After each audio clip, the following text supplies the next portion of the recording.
In the news headline, ECOWAS Chairman President Bola Ahmed Tinubu sent Islamic leaders to Niger Republic for dialogue. Kano State government approves over 800 million naira for Auren Zawarawa mass wedding. From the international scene, 5 dead in cholera outbreak in western Kenya.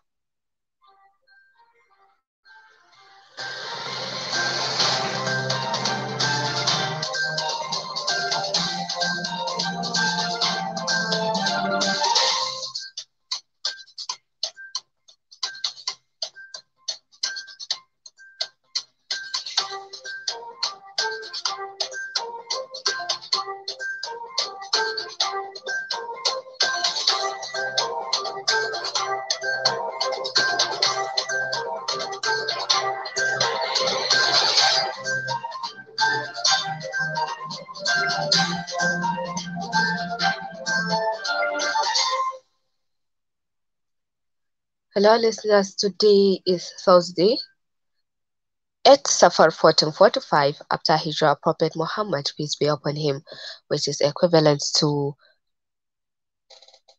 24th August 2023. I am Salma Adam Iko with the news.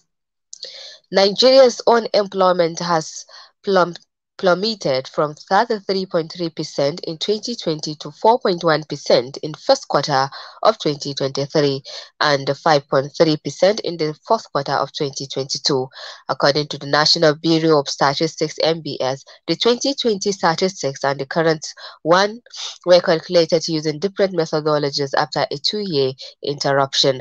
The country's unemployment figure, which is an outcome of the Labor Force Survey (LFS) conducted in Nigeria, is coming 2 years after the last official data of 33.3% of the fourth quarter of 2020, which was released in March 2021. The LFS is a quarterly survey created with the aim of producing official national statistics on the labor force, employment and unemployment for monitoring and planning purposes. President Bola Ahmed Tinubu is currently meeting with delegation of Nigerian Muslim leaders ulama led by Sheikh Dahir Bauchi at the presidential villa Abuja. Recall that a group of Islamic leaders had recently offered to interface with the coup leaders in Niger Republic on behalf of the Economic Community of West African State ECOWAS, and they got the approval from President Tinubu. They were in Niger to interact with junta's head, General Abdulrahman Chiani. The Islamic cleric had advised against the use of military force by ECOWAS. President Tinubu is the chairman of the ECOWAS Authority of Head of State and Government, and it's expected that the Islamic leaders will brief the president on the outcome of their interactions with the military junta, as well as their colleagues in Niger Republic as regards the political crisis. The ECOWAS has taken steps to show its disapproval of the military takeover of power in Niger by imposing a series of sanctions and an ultimatum which the body threatened could lead to an armed response. ECOWAS has insisted that the military junta should reinstate the democratically elected President Mohamed Bazoum.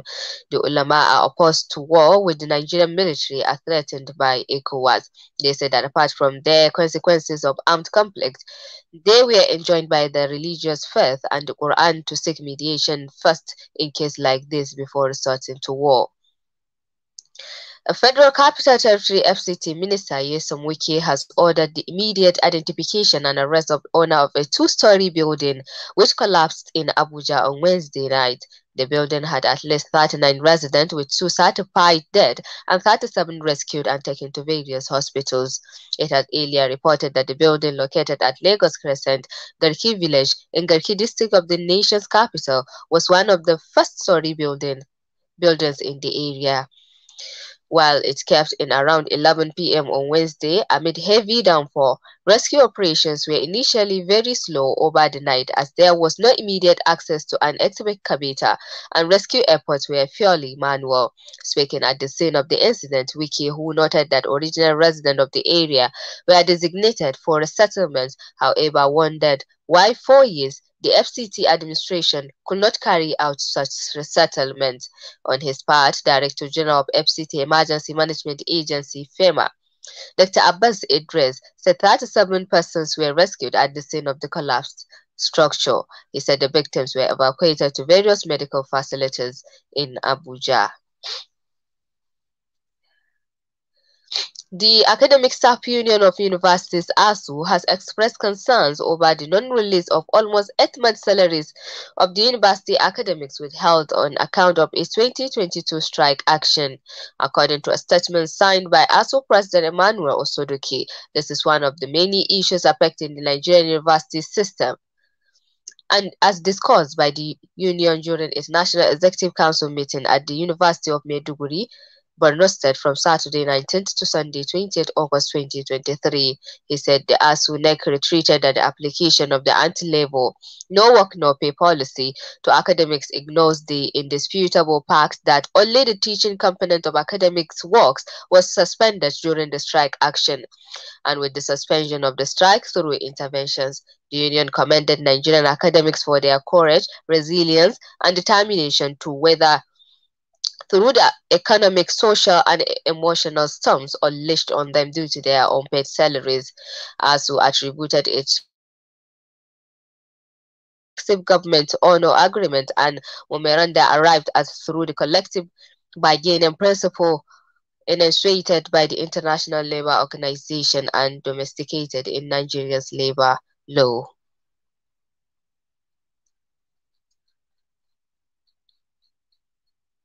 The Chief of Air Staff, Air Marshal Hassan Abubakar, says Nigerian Air Force will soon take delivery of 18 attack helicopters to boost its fleet of aircraft. He said that 12 attack helicopters will be supplied by the United States, while another 6 helicopters will be provided by Turkish government in September.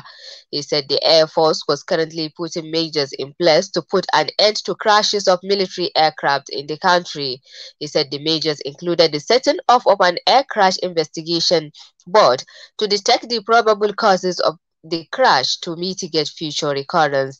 Abubakar said the NAF will continue to intensify the development of its attack helicopters in clamping down on illegal refineries in the Niger Delta. The news is coming to you from studio of Sawaba Radio. More of the news after the short break Tuesday.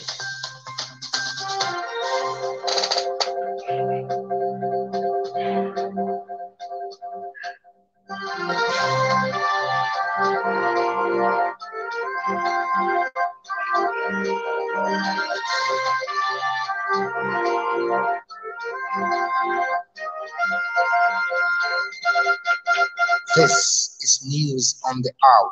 Sawaba Radio FM. Stay tuned. This is Sawaba News at 7 coming to you from studio of Sawaba Radio 104.9 Hadija. The Kano State Executive Council has approved the release of 854 million naira for the Auren Zawarawa Mass Wedding Initiative. It's also approved 700 million naira for the payment of school fees for 7,000 indigents of the state studying at Bayero University, Kano, BUK. Governor Abba Kabir Yusuf made this known on Thursday via his verified X page, formerly known as Twitter. It released funds for the first phase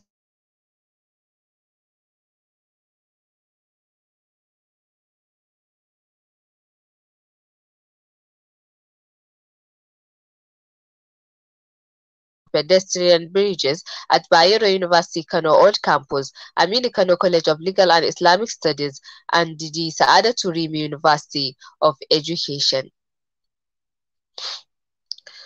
Governor Malam Umar Namadi has notified Jigawa State House of Assembly for his intention to embark on a 6-day foreign trip to Rwanda from 23rd to 27th August 2023. The notification was contained in a letter from the governor, which was received and read by Speaker Right Honorable Haruna Aliyu Dengatin during plenary session. The governor explained that the trip was at the invitation of the United Nations Development Programme and the Nigerian Governors Forum to attend the meeting of all Nigerian governors in Kigali, the Rwandan capital. The National Working Committee of the All Progressives Congress (APC) has announced the names of officers to fill vacant National Working Committee and zonal positions of the party. The National Secretary of the party, Ajibola Basiru, announced this on Wednesday evening during a media briefing on the outcome of the NWC meeting held at APC National Secretariat. The outgoing National Deputy Chairman of the North, Abubakar Kyari, was replaced by Borno Party Chairman Ali Daluri, while the outgoing National Women Leader Beta Edu was replaced by Mary Alile Idele from Edo State. Both Kari and Edu were recently appointed ministers by President Bola Tinubu. Edu was appointed Minister of Humanitarian Affairs and Poverty Alleviation, while Kari was appointed Minister of Agriculture and Food Security. A cholera outbreak in Kenya's western city county of Migori has killed 5 people, according to Kenya's privately owned Daily Nation. More than 40 more people have been successfully treated of the disease over the past couple of weeks, with 8 others currently in hospital, local media report. Migori's top health officials said the outbreak was first reported in the county's gold mines and informal settlement, which have poor sanitation facilities. South African President Cyril Ramaphosa announced Thursday that the BRICS Club of Emerging Nations will admit 6 new members, including Saudi Arabia, United Arab Emirates, and Iran, at the start